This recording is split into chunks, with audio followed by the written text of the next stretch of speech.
You know, back in the dark ages, when I was a tiny little man, my uncle decided to gift me a phone for my 10th birthday. As I didn't have access to any PC or consoles at the time, this very phone was my savior. Wi-Fi wasn't actually a thing in my country back then, so I would buy 10 megabytes of mobile data for my phone and download Java games at like 17 kilobytes per second. And let me tell you, these games were straight fire. I remember playing Prince of Persia, you know, when that game was still a thing. Not only that, there was also God of War, Splinter Cell, Shadow Walker, Heroes Lore to name a few. But all these games had nothing on the best game ever made, Bounce. I fucking loved this game to death, so much so that I'd hide under my blanket to play it all night because if my brown mom found out I was still playing games after 10, Lord help me. The point is, I was filled with hope, eagerly anticipating the future of mobile gaming. Considering how amazing these games were back then, I couldn't help but wonder, what would mobile gaming look like in 10 years? They look like this. It's safe to say the industry just shit itself at some point. And that got me thinking, where actually did everything go wrong? So I started scouring the internet for clues. I found a whole lot of nothing on this topic. Nobody seems to know exactly why the mobile gaming industry turned out like this while PC and consoles didn't. Trust me, I even looked in the second page of Google, and it's null. So I got to work, mapping out popular games released every year to figure out exactly where shit hit the fan. And I've pointed out two very important events that correlates to the sad reality of modern mobile gaming. First is, and you will be surprised to hear it, it's our good old beloved Flappy Bird. This game was created in a matter of days by indie developer Dong. It was simplicity itself, and a platform where it favored simplicity. But even so, no one anticipated just how successful this game would turn out to be. And this game exposed a crack in the system. You see, the meteoric rise of Flappy Bird revealed a critical aspect of the mobile gaming market. It set a precedent to developers for that minimal effort could result in high rewards, leading to a wave of games that mirrored its simplicity. Developers, recognizing the lucrative potential of this formula, began to focus on creating games that required less investment in terms of both money and creative demands. As a result, the mobile gaming industry saw an influx of games that prioritized ease of development and simplicity over innovation and depth. This trend led to a noticeable decline in the overall quality of games within the industry. Many games that followed in Flappy Bird's wake lacked the novelty and charm of the original, often feeling like rushed attempts to capitalize on the formula it had popularized. The market became saturated with these simpler, low-effort games, which in turn affected the diversity and richness of the mobile gaming landscape.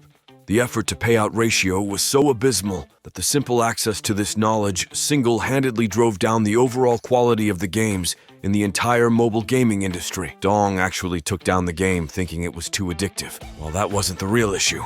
He was right about the absolute monster he has unleashed over the world. Not only that, after he took it down, it immediately created a vacuum only to be filled out by soulless clones, solidifying that in this holy grail of a platform, you can get away with stealing. That's not all. Remember the second event? Well, it was Candy Crush, and it opened another whole new flavor of Pandora's box. It demonstrated how lucrative microtransactions can be. It was a fairly simple game made by King. It was free, but boy did it make money. And I mean a lot of money. It made $62 million in 2011 to $1.88 billion in 2012.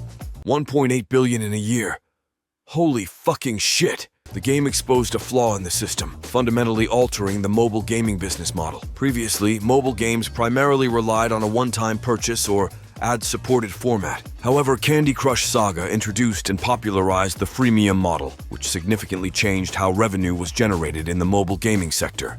This freemium model, as exemplified by Candy Crush, relied heavily on small, impulse purchases. These transactions exploited players' impatience and desire for immediate progress within the game.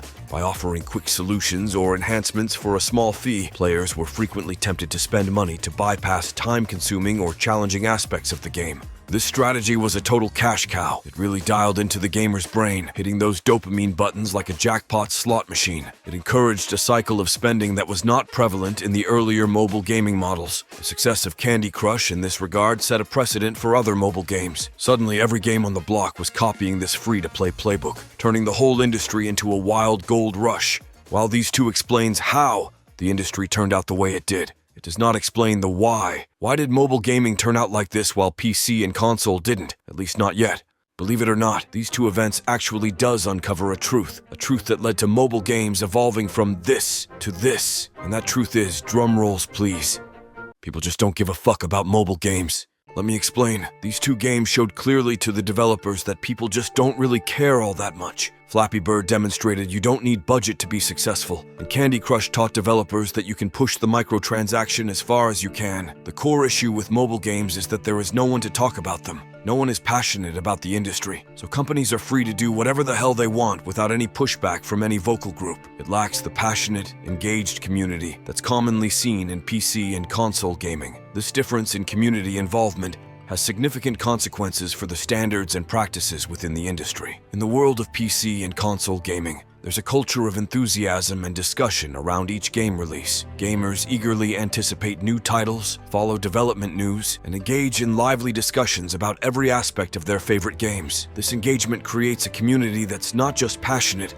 but also vocal about their expectations and standards. This crowd doesn't just play games, they live and breathe them, and if something's not right, you bet they'll be vocal about it. This leads to a sort of quality control by the players themselves. Mobile gaming, on the other hand, started off as just something easy and accessible for everyone.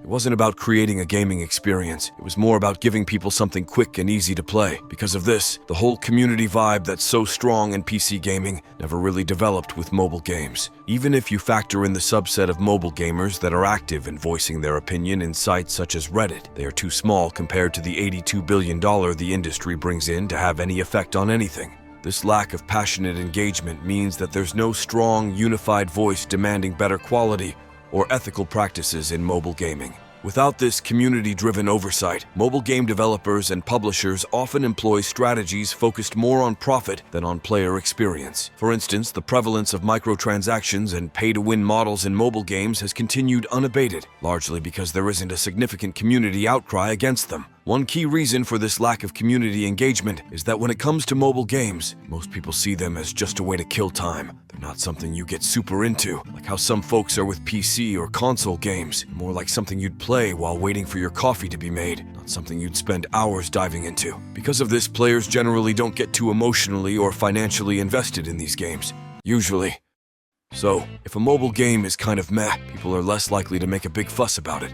This difference really shows when you look at how players react to what gaming companies do. Take Electronic Arts, for example. They tried putting in some pretty aggressive ways to make money in their Star Wars Battlefront game. PC and console gamers didn't stand for it. They made such a big deal about it that EA had to change their approach. But in the mobile gaming world, it's like the Wild West with making money. You've got games like Clash of Clans or Candy Crush, where the game is free. But if you want to get ahead or make things faster, you have to pay. This kind of thing has become really common in mobile games, and there isn't much of a pushback from the players. This lack of a strong, united player community in mobile gaming means companies can keep pushing these money-making tactics without much trouble, and push the limit they do.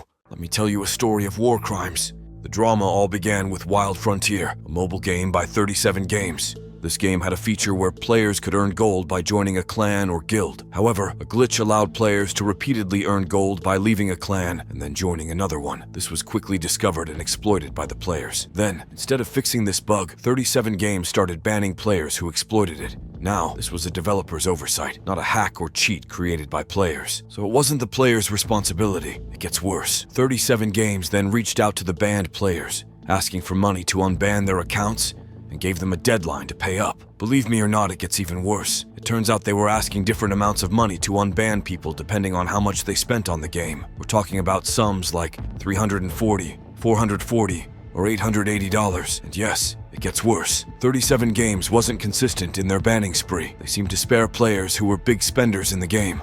In a message, 37 Games said, "Other players who attempted to take advantage of this bug were banned. Your goals were taken, which is not fairly gained. Please kindly note it, and never do try to take advantage of particular bugs. It will bother your game all the time. Have fun." One player confronted them, saying, "How is this a bug if your server offered a gift pack every time I joined an alliance? This is not something your players did behind your back. Your devs created the pack, and players used it the way it was intended to be used. If some used it more than others, that is your fault, and not the players. Again, I request my gold be returned or my spending here will stop. Also, why did you ban other players but not myself? Was it because you are fully aware of what I spent here compared to others? That shows you are not willing to risk losing me." This player's response was pretty gutsy, calling out the company on their unfair practices and pointing out the real issue at hand. And you can find thousands of other examples of mobile game companies being as evil and heinous they can be. I'm relieved that PC gaming hasn't gone down this path, at least not yet. But it's also sad to think about what mobile gaming could have been. Imagine if it was thriving creatively, not just making money. It could have been something special. But instead, what we have now is a warning. It shows what can happen when we, as consumers, don't stay alert and involved. So, it's important to be passionate about games, to talk about them, and to stand firm against game companies that are just out to make a quick buck. So, in essence, I can't believe I'm saying this, but gamers unite.